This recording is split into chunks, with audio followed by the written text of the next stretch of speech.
Fala, turminha aí do terceiro ano, tudo bem com vocês, turminha? Pessoal, olha que bacana que a gente vai estudar hoje. Na semana passada a gente conheceu como que os filósofos lá na Grécia Antiga começaram a observar a natureza e já aprender ciências. Olha só que interessante, hein? Observando a natureza. Hoje a gente vai aprender como é que era a forma de pensamento dos cientistas lá da Idade Média. Tio Jairo, qual que é a Idade Média? Qual período da história é esse momento importante aí? Turminha, Idade Média, ela é marcada principalmente por reis, rainhas, princesas, príncipes e soldados que usavam armaduras, cavalos e espadas. Tá bom, turminha? Então vamos aprender então aí na página 8? Vamos lá? A história da Idade Média tem início com a queda do Império Romano. Vamos entender melhor o que significa isso? Os historiadores apontam Roma e Grécia como duas sociedades que contribuíram muito para a formação intelectual e cultural da Europa na Antiguidade. Então aí, turminha, tá falando aí, que esses dois povos, Roma e Grécia, são de extrema importância, principalmente aí, né, para o surgimento do uso do pensamento que o ser humano vai fazer lá nos tempos antigos. Então é muito importante a gente colocar na cabecinha da gente que Roma e Grécia vão ajudar o ser humano a pensar, a buscar soluções para resolver os problemas do dia a dia. Isso lá na Europa, isso bem antes do nascimento de Cristo, gente. Por isso, elas são chamadas de civilizações clássicas ocidentais. Se pegarmos o mapa, podemos observar que as duas estão bem próximas, o que facilitou uma intensa troca cultural entre elas. Então aí está falando aí que Roma e Grécia ficavam pertinho uma das outras aí. E aí a gente consegue perceber que Roma ajudou um pouquinho a Grécia a aprender as coisas e a Grécia vai também ensinar determinadas coisas para os romanos e aí um vai aprender com o outro, turminha. A Grécia estava em um de seus picos de produções artísticas e filosóficas no século V a.C., quando Roma ainda engatinhava como nação. Com isso, a Grécia se tornou referência para Roma na criação de sua própria cultura. Tá vendo, turminha? Então, como a Grécia ela já era muito importante antigamente, Roma estava começando a se tornar uma cidade grande. Então aí a gente consegue perceber que os romanos vão aprender muito sobre a cultura dos povos aí da Grécia. E a Grécia vai ensinar algumas coisinhas e Roma também vai usar um pouquinho da cultura dos gregos, tá? No dia a dia deles. Um exemplo é a ideia do pensamento antropocêntrico, que toma o homem como medida de todas as coisas, colocando-o no centro das discussões e das questões filosóficas. Vimos que o processo de nascimento da filosofia foi tirando os deuses do centro e voltando os olhares para o homem.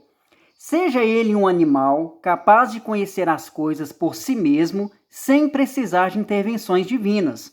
Seja ele um ser social que precisa entender suas obrigações. Esse ideal antropocêntrico começou na Grécia e foi absorvido por Roma. Mas essas duas civilizações também tinham suas diferenças marcantes, principalmente no quesito da educação. Então, a gente está falando, turminha, que na época da Grécia Antiga, a gente não pode esquecer que antes da filosofia surgir lá na Grécia, os gregos acreditavam que tinham vários deuses. E o tempo foi passando, foi passando. Quando surgiu a filosofia lá na Grécia Antiga, eles vão perceber que a mitologia grega era mentirosa, não tinha vários deuses assim. Não é verdade?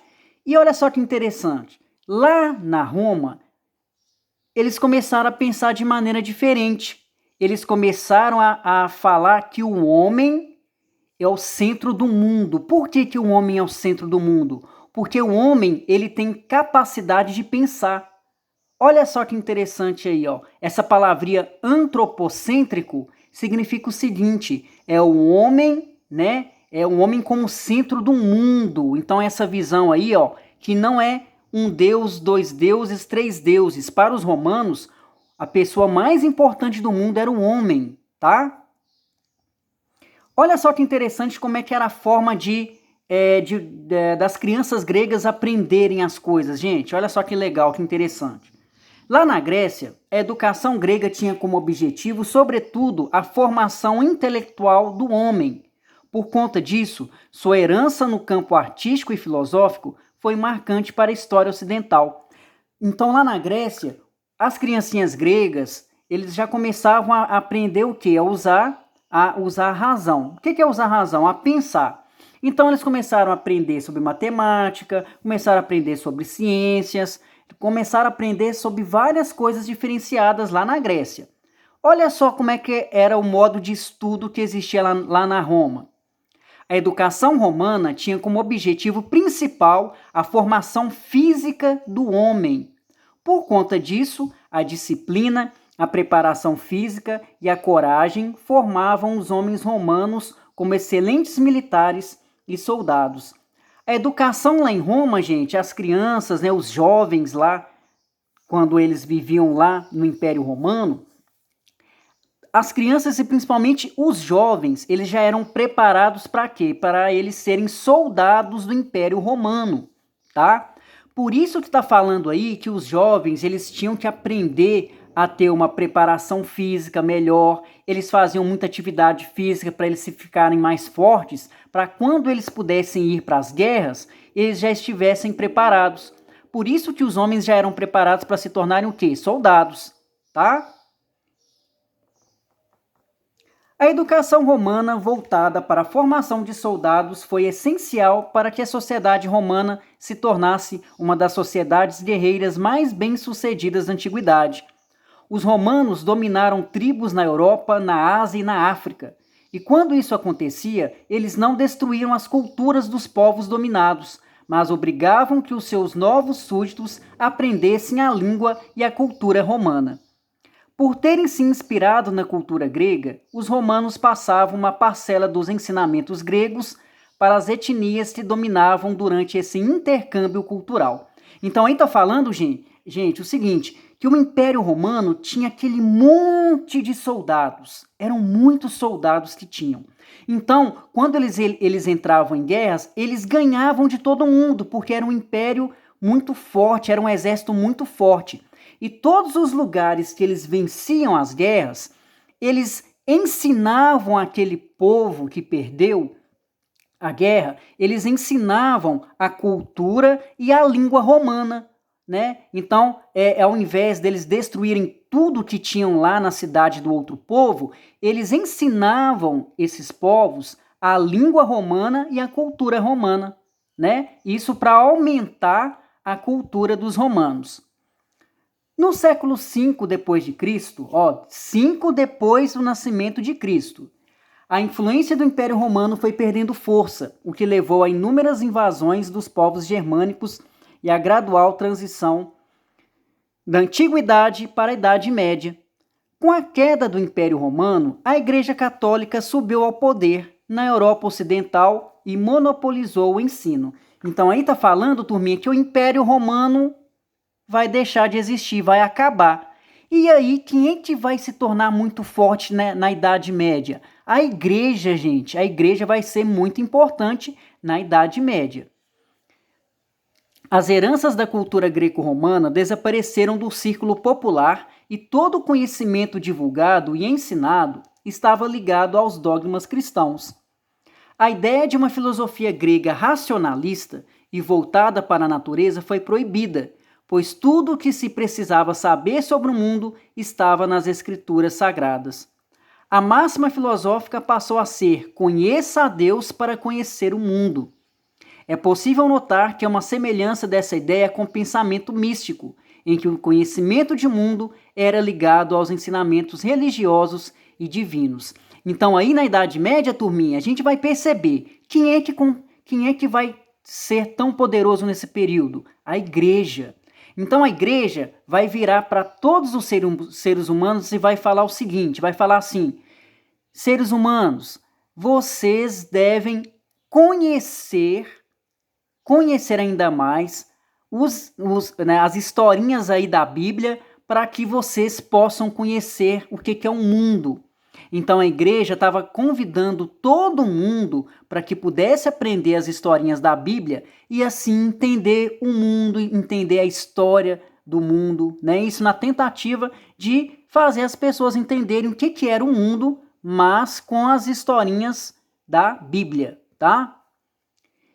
Entre os filósofos da Idade Média, temos como destaque um santo aí, o Santo Agostinho, que tentou juntar a filosofia dos gregos, especificamente as teorias de Platão, com a teoria cristã. Então, Santo Agostinho ele foi muito importante também. Ele foi um filósofo lá da Idade Média, tá? E ele vai criar aí, ele vai tentar juntar o modo de pensar dos gregos com a teoria cristã, porque o Santo Agostinho ele era religioso. Para ele, Deus tem uma importância enorme na vida da gente. Essa união ficou conhecida como escolástica, cujo objetivo era provar a existência de Deus racionalmente.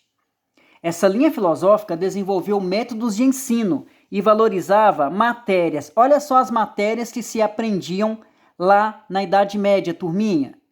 Lógica, que é o uso do pensamento, gramática, retórica, que a retórica é a arte de falar em público, tá?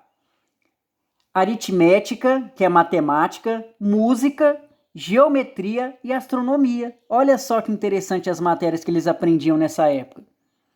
Nesse sentido, a ciência e a filosofia existiram na Idade Média, com o compromisso de provar a existência de Deus.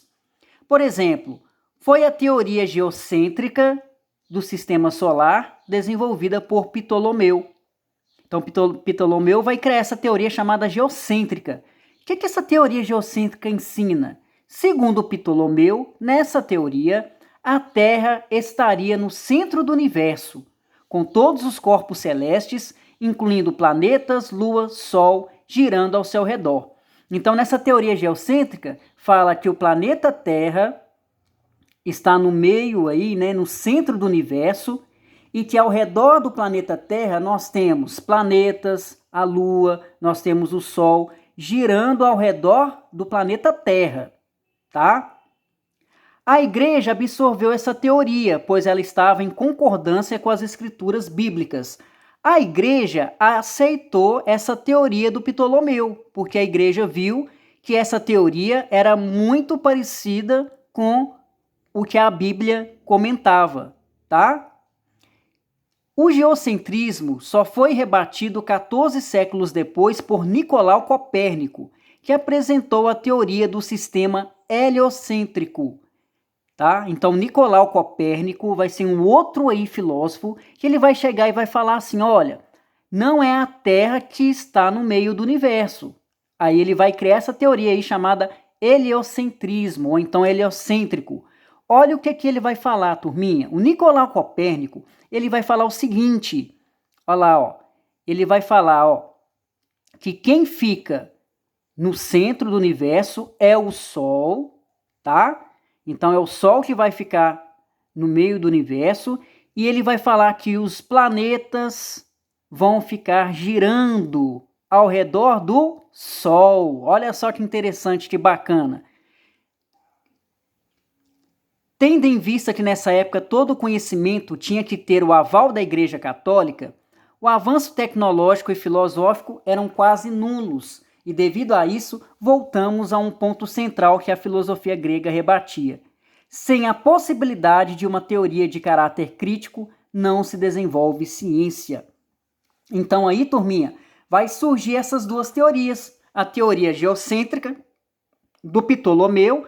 A teoria geocêntrica vai falar que a Terra fica no meio do universo e que os planetas vão estar girando ao redor do planeta Terra, tá? E nós temos o Nicolau Copérnico, que ele vai falar assim, olha, a teoria geocêntrica está errada. a teoria heliocêntrica é a mais correta, né? Então, o Nicolau Copérnico já falava isso. Então, ele vai falar aí o seguinte, ó. A teoria heliocêntrica fala que o Sol está no meio do universo e que os planetas vão girar ao redor do Sol, tá, turminha? Então, esse aí é o pensamento, né, da história aí, né, que é muito importante a gente saber sobre o modo de pensar que surgiu lá na Idade Média, tá bom, turminha? Então, ó, fiquem atentos na postagem, tem atividades pra gente fazer, tá bom? Um grande beijo para vocês.